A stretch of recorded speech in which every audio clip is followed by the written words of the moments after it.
We'll be joined by U.S. Senator Lindsey Graham. You might have seen his tweet.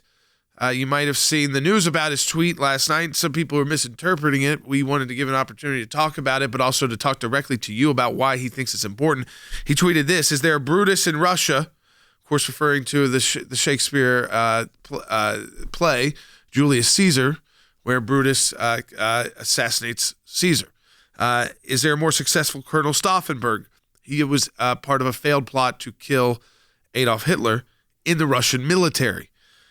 The only way this ends is for somebody in Russia to take this guy out, referring to Putin. He's not saying he has to be, by the way, assassinated, but removed from power. And notice he is saying it is Russians who would be doing this, not Americans calling for the assassination of a world leader. That's very different. This is calling on the Russian people. What am I trying to do? I'm trying to let the Russian people know my fight is not with you. You're the victim as much as anybody else. I am trying to get the Russian people to stand up to this thug, this murderer, this thief, and end this. And the only way it's going to end anytime soon is for the Russian people to bring justice to Putin. All the sanctions have limitations. All the talk and all the prayers are wonderful, but we need the Russian people. I don't want to invade Russia. I'm not calling for that. I'm not calling for boots on the ground in the Ukraine.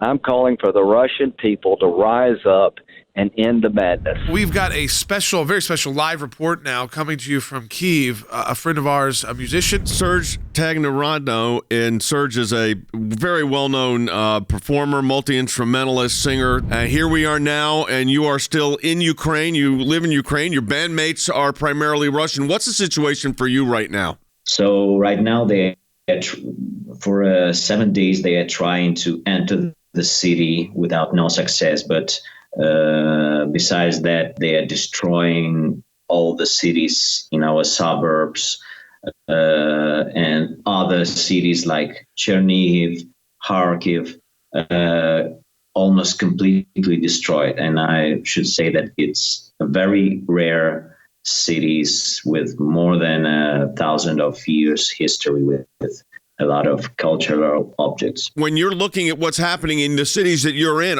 are these areas being hit? Last night, one big explosion happened in a district near my studio. Actually, I even don't know if it's still there.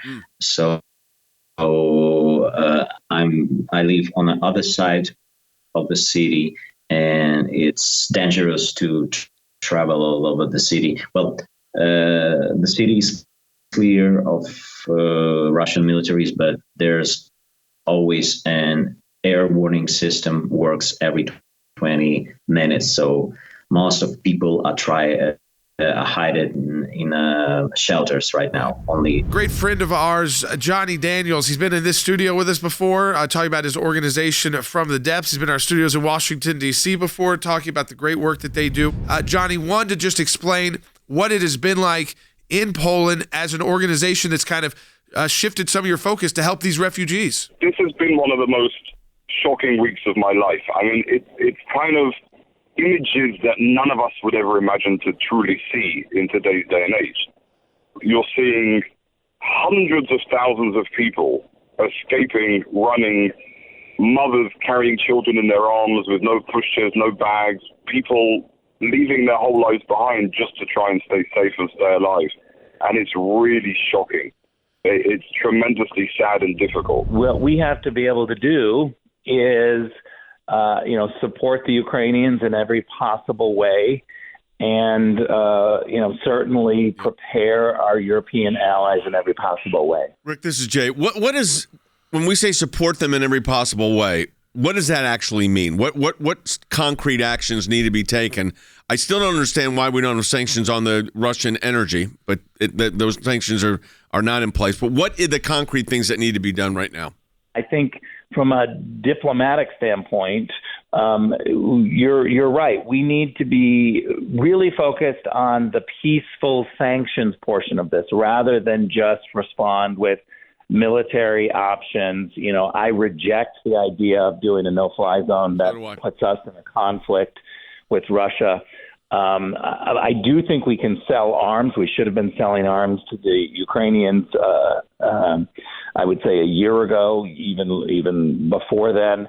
And now we're going to have to look and see what's happening in some of the other former satellite Soviet countries, Right. and see what can be done. I think we can sell our military equipment, let them fight. I'm encouraged that the Ukrainians are fighting, unlike a lot of what we've seen with Afghans and the Iraqis, actually. You are seeing on this broadcast the reach and extent of the ACLJ. We need your support to continue to expand the work of the American Center for Law and Justice, the European Center for Law and Justice, and our offices and reach around the globe.